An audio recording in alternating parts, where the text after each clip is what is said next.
पुढील बातमीकडे संपकरी निवासी डॉक्टरांनी रात्री 8 वाजेपर्यंत कामावर रुजू व्हावं असं आवाहन गिरीश महाजन यांनी केलं, अन्यथा 6 महिन्यांचा पगार कापला जाईल अशी तंबीच गिरीश महाजन यांनी दिली।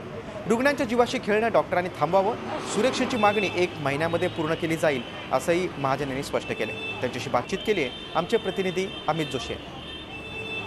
वैद्यकीय शिक्षण मंत्री गिरीश महाजन आपल्या बरोबर आहेत। सर, काय सांगाल, माडला तुम्ही काय अल्टिमेटम दिलाय राज्य सरकारने? नाही, गेल्या 3 दिवसापासून या ठिकाणी राज्यामध्ये निवासी डॉक्टरांचा संप सुरू आहे आणि त्यामुळे अनेक रुग्णांचे हाल होत आहेत। हॉस्पिटलमध्ये पेशंट थांबलेले आहेत आणि गंभीर प्रकार सगळ्या राज्यामध्ये निर्माण झालेला आहे मेडिकल कॉलेजच्या बाबतीमध्ये, आणि म्हणून आम्ही आता त्यांना अल्टिमेटम दिला आहे। वेळोवेळी आम्ही त्यांच्याशी चर्चा केली, आमच्या अधिकाऱ्यांनी चर्चा केली, मी स्वतः दूरध्वनीद्वारे 2 वेळा त्यांच्या मार्चच्या पदाधिकाऱ्यांशी बोललो आणि त्यांच्या ज्या मागण्या होत्या त्या आम्ही मान्य केलेल्या आहेत। थोडं लेखी स्वरूपात द्या, आमच्या प्रधान सचिवांनी त्यांना लेखी स्वरूपात सुद्धा त्या ठिकाणी दिलेल्या आहेत। पण असं असून सुद्धा गेल्या 3 दिवसापासून या ठिकाणी हा संप सुरूच आहे आणि म्हणून आम्ही त्यांना आता शेवटचा अल्टिमेटम, कारण आम्ही जास्त लोकांच्या जीवाशी खेळू शकणार नाहीत, आणि म्हणून आम्ही त्यांना आज लास्ट अल्टिमेटम दिलेला आहे की तुम्ही संध्याकाळी 8 वाजेपर्यंत या ठिकाणी कामावर हजर व्हा।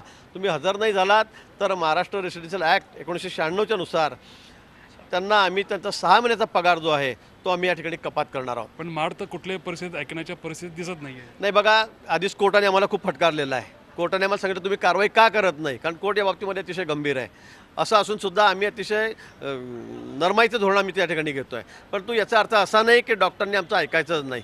शेवटी हा लोकांच्या जीवाशी त्यांचा खेळ आहे, आणि म्हणून माझं त्यांना आव्हान आहे की त्यांनी आज संध्याकाळी 8 वाजेपर्यंत कामावर यावं, अन्यथा 6 महिन्याचा पुढचा पगार आम्ही त्यांचा कपात करू।